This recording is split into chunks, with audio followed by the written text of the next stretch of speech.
Chers amis, chers abonnés, bonjour. Alors aujourd'hui, on va faire une vidéo qui est un peu la suite d'une première vidéo qu'on avait fait, souvenez-vous, sur les modes toxiques de séduction 2.0, les modes toxiques de séduction d'Internet. On en avait listé, je sais pas, il y en avait au moins une dizaine ou une quinzaine, tout ça en anglais. Et bien aujourd'hui, on va remettre ça, mais avec les modes de rupture 2.0, les modes de rupture toxique 2.0. Tout ça a un nom, tout ça a un intitulé, comme tout. Mais malheureusement, si je puis dire, de nouveau, on se retrouve face à des anglicismes, n'est-ce pas? C'est-à-dire que des mots qui sont en anglais. Donc je vais essayer, je vais sortir l'artillerie de la prononciation, n'est-ce pas? Pour essayer de rendre intelligible cette vidéo, attrayante et intelligible si tant est. Alors, je vais exclure bien évidemment de mon propos le ghosting, pour une raison très simple, c'est que j'ai déjà fait 2 vidéos là-dessus, et j'en reparlerai aussi une autre fois, parce que c'est quand même un sacré dossier, cette histoire de ghosting. C'est quand même un sacré dossier, cette capacité que les êtres humains ont à être en interaction, n'est-ce pas? Du moins on pourrait l'assimiler, on pourrait croire à de l'interaction, et fondamentalement on peut se poser la question de ce que c'est que les relations humaines aujourd'hui, dans la mesure où une personne se débarrasse d'une autre. On peut se poser la question de la qualité relationnelle et la qualité du lien finalement qui unissent deux personnes aujourd'hui. Heureusement, notre société a encore quelques vertus, l'être humain a encore de nombreuses vertus. Toute la question, c'est qu'ils se mettent en contact avec elles, ces vertus, pour pouvoir avoir de bonnes relations avec les autres. Qu'est-ce qu'on va avoir? Je ne peux pas faire une intro trop longue, vous savez, j'adore les introductions longues, voilà, même quand j'étais à la fac, je me rappelle, je faisais des intros vachement longues, histoire de montrer aux profs que je connaissais mon dossier. Mais ça marchait bien, n'empêche, ça marchait vachement bien. Donc, le tout, c'est pas le tout de faire une intro longue, c'est de rentrer très rapidement dans le débat sur les ruptures 2.0. Je prends donc le libre arbitre, si vous le permettez, de ne pas parler du ghosting, parce que j'ai déjà 2 vidéos relativement bien détaillées sur la pratique du ghosting.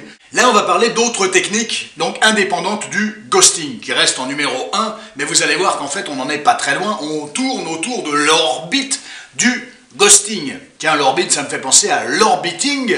On peut commencer directement par cette pratique-là. L'orbiting, qu'est-ce que c'est que cette histoire? Ça existe, c'est une planète. Non, c'est pas du tout une planète, c'est une pratique. La manière dont l'orbiting se distingue finalement du ghosting, on parlait des deux, ça tombait incroyablement bien, c'est que le ghosting, c'est donc une rupture abrupte, sans explication. Le ghosting, à la limite, c'est vraiment, je ne dis pas tout va bien et tout s'arrête, mais c'est vraiment une rupture abrupte alors qu'il n'y avait aucun signe qui pouvait paraître, qui pouvait faire croire que la relation pouvait s'arrêter. C'est ça la véritable définition du ghosting. Or, là, beaucoup de gens me parlent de ghosting, c'est-à-dire quelqu'un qui effectivement ne répond plus du jour au lendemain, ok, mais quelles ont été les informations données par cette personne-là avant de ne plus parler, de ne plus s'exprimer, de ne plus répondre? Eh bien souvent, une fois sur 2, je me rends compte que cette personne qui avait fait le ghosting, je cautionne pas, je vous explique, hein, on est bien d'accord. Le ghosting, c'est sans explication. Voilà, rupture abrupte, sans explication, cessation sans explication. Une fois sur 2, les gens viennent me parler de ghosting, et en fait, non, ce n'est pas un ghosting pour moi. Pourquoi c'est pas un ghosting? Certes, il y a rupture abrupte de communication, mais il y avait effectivement prévenance. Les gens avaient montré une insatisfaction, ils avaient montré quelque chose qui n'allait pas, ils avaient fait comprendre qu'ils allaient prendre de la distance d'une certaine manière, à leur manière, on est bien d'accord, donc ce n'est plus un ghosting.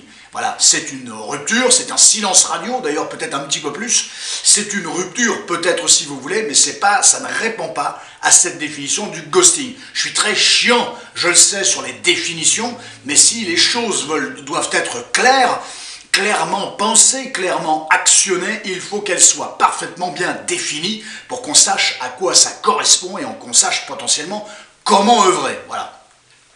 Donc c'est très important ce genre de choses. Alors, pardon pour, finalement j'ai dit que c'est moi qui ai dit que je ne parlerai pas du ghosting. C'est moi qui ai dit que je ne parlerai pas du ghosting. Eh ben c'est vachement réussi. Donc, je ne devais pas parler de ghosting. Finalement, je devais en avoir inconsciemment, n'est-ce pas, un désir brûlant. La preuve, 3 minutes sur le ghosting. Alors, l'orbiting, ce n'est pas un ghosting. Mais pour pouvoir vous parler, j'ai compris pourquoi je vous ai parlé du ghosting. Pour pouvoir parler de l'orbiting, il faut pouvoir le comparer. Le comparer à quoi? Au ghosting. Pour pouvoir le comparer au ghosting, qu'est-ce qu'il faut faire? Il faut définir le ghosting. Il faut bien définir le ghosting. Et c'est quoi? J'ai même pas tout dit, incroyable. Le ghosting, c'est plus de son, plus d'image. Il n'y a pas de traces sur le net. Il n'y a pas de je like tes profils, je like ton profil, je like tes photos, je like tes stories. Il n'y a pas de tout ça. Je regarde tes stories, je like tes photos. Il n'y a pas, je vais voir ta bouille sur WhatsApp. Il n'y a pas de tout ça, il n'y a plus de tout ça, terminé. Justement, le ghosting étant parfaitement bien défini, on peut rentrer dans l'orbiting. L'orbiting, rupture abrupte. Avec ou sans explication, je pense qu'on dira sans explication. Mais, parce qu'il y a un mais, la vie c'est un mais permanent. Il y a toujours une histoire de mais là-dedans. On est bien d'accord. L'orbiting, le mec il quitte, mais néanmoins il continue de regarder, de liker vos photos, de regarder vos stories, et éventuellement d'aller voir votre photo WhatsApp. Il paraît que ça se voit. Moi je suis pas un grand spécialiste de la technologie, donc moi je vois pas ça, mais il y a plein de gens, et c'est pas parce que moi je le vois pas que voilà. Voilà, l'orbiting, la personne gravite autour de votre petite planète, rentre très indirectement par voie de satellite, si je puis dire, avec la planète. Hein, voilà, c'est les petits likes sur vos photos, c'est les visionner la stories, c'est regarder votre photo WhatsApp potentiellement. Mais voilà, mais il n'y a plus un contact direct. Il ne vient plus sur votre planète, il n'est plus en interaction directement avec vous. Voilà donc l'orbiting. Il est sur orbite. Voilà, il gravite autour de votre petite planète, d'où cette expression d'orbiting. Voilà. Mais il donne non pas des nouvelles, il ne répond pas à vos messages, il ne donne pas de nouvelles directement, mais il vient effectivement amener sa petite pierre satellitaire à l'édifice, si je puis dire, en pointant du doigt qu'il existe toujours, qu'il l'est bien, il est sur orbite. Absolument. Ce qui lui permet de maîtriser parfaitement la situation. Et ça, il y a une recherche de la part de celui qui s'auto-place sur orbiting. Donc c'était très important de définir tout ça pour arriver à en saisir le plein bon sens de ce qu'est l'orbiting. Alors j'en ai 7 en tout. L'orbiting c'est le premier. Il n'y a pas d'ordre comme d'hab. Il y a 7 pratiques de rupture 2.0 qui effectivement qu'on va regarder ensemble aujourd'hui. L'orbiting, on l'a vu. Alors en numéro 2, il n'y a pas d'ordre, on a... Alors en numéro 2, c'est très proche de l'orbiting. Vous verrez que tout ça est étroitement lié. Dites-moi où est la frontière dans la mesure où elle est ténue. Elle est fondamentalement ténue, très ténue. Eh bien, on va retrouver le paperclip. Comment ça s'appelle? Le paperclipping, voilà. Pardon. J'adore l'anglais, je kiffe. Le paperclipping, n'est-ce pas? Ne me demandez pas la définition parfaite, ni en français ni en anglais. Je vais vous parler plutôt de l'attitude et de la posture que ça peut engendrer. Le paperclipping, d'après ce que j'ai compris, d'après ma petite enquête, n'est-ce pas? Le paperclipping, donc, c'est un mode de rupture. Il y a un ghosting. Il y a un vrai ghosting, pendant 6 mois, par exemple, c'est pas le cas de figure qui m'intéresse, c'est des exemples là. Voilà, 3 mois, 6 mois, j'en sais rien, 1 an, peu importe, et tout d'un coup, retour de la personne, sous la forme de l'orbiting, mais l'orbiting ne sait pas. C'est compliqué, c'est tellement proche que c'est compliqué. L'orbiting, il arrête de vous parler, il fait pas un ghosting, parce qu'il arrête de communiquer avec vous, mais dans la continuité, c'est-à-dire dans les jours qui viennent, ou les semaines qui viennent, il like vos photos ou il regarde vos stories. Il n'y a pas finalement une grande période sans nouvelles de l'autre. Voilà. Le paperclipping, d'après ce que j'ai compris, il y a un break, il y a un gros break, donc il y a 6 mois de break, 3 mois, 6 mois, 1 an, et la personne revient, et sous la même modalité de l'orbiting, de nouveau, pas de message pour autant, ne répond pas aussi aux messages ni quoi que ce soit, n'appelle pas, donne pas de nouvelles, mais effectivement, fait des likes sur vos stories, commente vos stories, je suis pas sûr qu'elle commente, mais en tout cas, il y a une petite trace. Je suis là, j'existe. Voilà. Alors le paperclipping, bien évidemment, ça joue beaucoup sur Le fait de vous mettre en bourrique, de vous faire tourner en bourrique, hein, bien évidemment, libre à vous de mettre fin à tout ça et de tout supprimer et de comment ça s'appelle, de bloquer, voilà, c'est ça. Donc il y a ça c'est toujours pareil, mais ça joue beaucoup là-dessus. Hein, vous mettre la rate au courbouillon, voilà, et puis jouer sur votre manque de confiance, votre capacité à réagir, à vous plaindre, à vous exciter, à vous agacer. Voilà, il y a vraiment ce jeu psychologique, jeu extrêmement pervers, mais on est bien dans des modes de rupture puisque la relation n'a plus réellement lieu. C'est très proche du breadcrumbing dont j'ai fait la vidéo. Je vous renvoie vers celle-là, mais enfin vous avez eu 3 semaines pendant les vacances de Noël pour la regarder. Et donc voilà, et là elle détaille relativement bien les choses, mais voilà, la personne revient sous forme de breadcrumbing. Je n'en parle pas, c'est-à-dire vraiment des miettes, hein, miettes de pain. Voilà, je dépose quelques miettes, je vois comment tu réagis, voilà, je te garde sous le coude. Voilà, c'est le paperclipping. Voilà. En numéro 3, alors dans la même logique, dans la même veine, le zombieing. Le zombieing, comme son nom l'indique, il y a un zombie. Super. Le zombieing, c'est quoi? C'est quelqu'un qui ne meurt jamais totalement. Le zombieing, c'est alors des gens qui ont été très proches de vous. Voilà, tout d'un coup, ben, comme d'hab, soit très proche réellement, vous l'avez connu, soit vous l'avez jamais connu, c'est une relation à distance, hein, virtuelle, sur le net.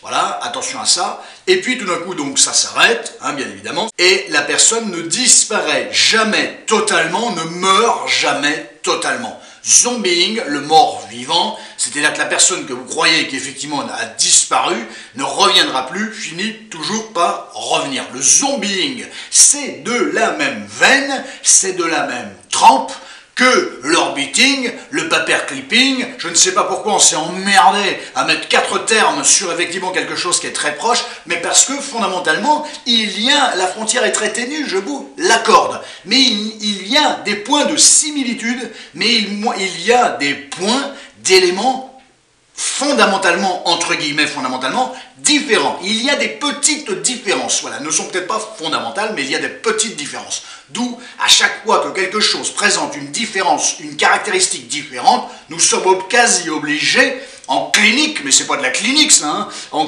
mais de mettre une appellation, une expression différente. Donc c'est en ça que les mots sont différents, et les approches sont pourtant excessivement proches. Mais proche ne veut pas dire le même. En 4e méthode, n'est-ce pas, de rupture inconvenante 2.0 toxique, se présente à nous le mosting. Alors le mosting, j'ai 1 minute pour le définir. Le mosting, c'est encore un ghosting, mais la grande différence des autres méthodes où la personne revient en mode breadcrumbing, eh bien là, c'est une tentative de reprise en mode love bombing. Encore une belle expression anglophone, celle-là. Love bombing. Donc, t'es génial, t'es la plus belle, t'es le plus beau, tu m'as manqué, ma vie sans toi n'a pas de sens. Et de nouveau, au bout, in fine, eh bien, boum, ça s'arrête de nouveau, reghosting. Voilà, le mosting, voilà, très intéressant de faire la différence. C'est pas revenir en mode breadcrumbing et de donner des miettes, non, c'est pas ça du tout. C'est pas le paperclipping, hein, on est bien d'accord. C'est pas le breadcrumbing, hein, on est d'accord. À partir du moment où il y a rupture et que la personne revient, on n'est plus dans le breadcrumbing. C'est l'idée du breadcrumbing, c'est-à-dire de mettre quelques miettes, de semer quelques miettes, mais fondamentalement, il n'y a pas autre chose que des miettes. Mais le breadcrumbing, il n'y a pas eu rupture, on pourrait le définir comme ça, alors que les autres styles orbiting, paperclipping, eh bien effectivement, là il y a eu rupture, et après il y a cette forme de breadcrumbing, mais ce n'est plus du breadcrumbing, puisque c'est soit de l'orbiting, soit du paperclipping. Vous voyez, c'est technique à souhait, mais j'aime finalement quand c'est technique, il faut tout décortiquer là-dedans, tout disséquer. J'aime parler de cela avec vous, bien évidemment. Mais à force de m'intéresser à tout ça, effectivement, je découvre des choses absolument sulfureuses, et dont je me fais le porte-parole, n'est-ce pas, pour venir vous le compter, parce que tout ce que je découvre n'a de sens. Vous savez que le savoir n'a de sens qu'à partir du moment où il est diffusé. Un savoir que l'on garde pour soi, c'est plus un savoir, c'est un savoir qui meurt. Voilà, un savoir est fait pour être diffusé. Donc ce que je peux saisir, ça se trouve vous étiez déjà tous au courant, on est bien d'accord. Donc le mosting, vous avez parfaitement saisi, rupture, et effectivement c'est pas du breadcrumbing, non, c'est du love bombing. T'es la plus belle, t'es la meilleure, là c'est direct, c'est pas des miettes, là c'est des messages, c'est des commentaires sous vos profils, sur votre stories, pardon, dès que c'est anglais ça se complique, vous le savez, et ainsi de suite, voilà, non, c'est du vrai message, et en love bombing. t'es la meilleure, t'es la plus belle, t'es la plus forte, t'es le plus beau, t'es le meilleur, t'es le malin, j'ai pas pu vivre sans toi, comment j'ai pu vivre sans toi, tu me manques, machin, machin. Et de nouveau, quand la personne s'est rendue compte que vous étiez reconquis ou reconquise, clac, de nouveau, ça s'arrête, mosting. Très bien. En numéro 5, on a le zumping ou le zooming. Le zooming, c'est quoi? C'est une pratique qui a eu lieu pas mal, d'abord qui a toujours lieu, mais qui a eu lieu pas mal pendant le confinement, pendant les confinements. C'est-à-dire que ce sont des gens qui vont se quitter via Zoom. Zoom, l'appli Zoom. Zoom, la plateforme de vidéoconférence, hein, vous le savez. Voilà, c'est pas un ghosting, puisque la personne quitte l'autre via l'appli, via Zoom. Donc c'est pas un ghosting, puisque le ghosting c'est sans explication. Voilà. Alors que là, non, il y a bien rupture, la personne le dit, il y a rupture, mais c'est pas du face à face, c'est effectivement via Zoom, je te quitte. Donc je te quitte à distance, et ça peut arranger la personne qui le fait. Ne rentrons pas dans le détail, là on est dans la technicité de la pratique du zooming, et c'est marrant parce que ça s'écrit Z-U-M, alors que Zoom c'est Z-2-O. Bon, enfin bref, voilà, je vois pas, enfin, ouais, vous voyez, le mec il parle pas anglais, puis c'est lui qui cherche à comprendre comment ça marche. Mais c'est ça qui est intéressant. Et c'est pas parce qu'on ne sait pas manier quelque chose qu'on ne peut pas non plus s'y intéresser pour autant. Vous voyez ce que je veux dire, c'est intéressant. Donc voilà, le zooming, c'est quelqu'un qui quitte sur Zoom. C'est pas du ghosting, puisqu'il explique que ça s'arrête. Donc c'est pas du ghosting. Le ghosting, j'insiste, c'est sans explication. Voilà, il n'y a rien. C'est du jour au lendemain, et c'est il n'y avait pas de signe. Méfiez-vous du il n'y avait pas de signe. J'ai souvent discuté avec les gens, et je peux vous garantir, quand on creuse des signes, on en trouve. Donc attention à cette appellation de ghosting qui arrive très vite, alors qu'en fait, fondamentalement, il y avait quand même de la matière à expliquer, non pas à cautionner la pratique du ghosting, mais à expliquer en quoi ce silence abrupt se met en place. Bref, en tout cas, stopper la relation sur Zoom, sur la plateforme de vidéoconférence Zoom. Voilà, je te quitte via Zoom et pas autre chose. Je te quitte à distance, c'est un mode de rupture à distance. Alors, un autre mode, on revient à nos premières amours, si je puis dire, hein, orbiting, paperclipping et consorts, le haunting. Voilà. Le haunting, pardon pour l'accent, voilà. Haunting, eh bien, c'est hanter. Hanter l'autre, voilà. C'est que, bon, vous voulez plus en train de parler de votre ex. Bon, homme-femme, peu importe. Donc, mais pas au point de le bloquer. Voilà, ça va. D'abord, il m'embête pas, donc j'ai pas à le bloquer. Voilà, je suis pas à ce point-là. Il y a des gens pour qui le blocage c'est compliqué. Il y en a, c'est instantané, c'est un réflexe, style sport national, dont j'ai déjà parlé. Et puis d'autres personnes n'ont pas spécialement envie de bloquer. Pourquoi? À quoi bon? Voilà. La pratique leur pose problème d'une certaine manière. J'ai envie de dire, pourquoi pas? Eh bien, le haunting, c'est quelqu'un qui, donc, ne disparaît jamais totalement de votre vie, rôde, style orbiting, en fait, autour de votre vie, et effectivement, petit commentaire, petit like, petit SMS de temps en temps, et ainsi de suite. La personne, elle hante, elle est épie, d'une certaine manière. Alors c'est pas le stalking pour autant non plus, hein, on est d'accord, mais c'est pas quelqu'un qui va forcément utiliser quelqu'un qui va utiliser un autre profil, qui va créer un autre profil pour venir voir vos photos, vos stories, ainsi de suite. On serait plutôt dans du stalking, on est d'accord. Le haunting, c'est pas forcément ça. C'est quelqu'un qui revient avec son propre profil, son propre Facebook, son Snapchat et tout ce qui s'ensuit. Voilà. Donc, c'est quelqu'un qui rôde, voilà, il n'est pas en orbiting, mais il rôde, peut-être plus près que l'orbiting d'ailleurs, parce que c'est un peu loin, tout ce qui est sur orbite, voilà, mais c'est très proche, mais la personne donc ne disparaît pas totalement de votre vie, hante un peu votre vie, ne veut pas disparaître de votre existence, voilà. Je suis toujours là, je ne veux pas que tu m'oublies. Il est même capable de vous appeler, petit SMS, voilà, c'est plus élaboré qu'un simple like sur vos stories, vos vidéos, et ainsi de suite, vos photos, pardon, et ainsi de suite, voilà, non, il est capable de revenir, il est dans le coin. C'est très éparse, c'est très particulier comme système, mais il amène des éléments, effectivement, qui montrent qu'il n'a pas totalement disparu. Voilà, si c'est pas véhément, j'ai envie de dire pourquoi pas, mais des fois ça peut être un petit peu plus anxiogène, donc libre à vous de prendre des dispositions qui vous semblent bonnes, et semblent justes et autoprotectrices, bien évidemment. En 7e point, un petit like si la vidéo vous a plu, un petit abonnement si le contenu des vidéos de cette chaîne vous convient. Alors on a un petit dernier, le stonewalling. Alors le stonewalling, c'est pas un mode de rupture, mais ça aboutit, c'est susceptible d'aboutir directement en droite ligne à une rupture. C'est quoi le stonewalling? C'est dans une relation entre deux partenaires, au moindre conflit. Au moindre désaccord, la personne se braque, se ferme, s'enferme, ne donne plus de nouvelles, ne parle plus, boude, est dans son coin et tout ce qui s'ensuit.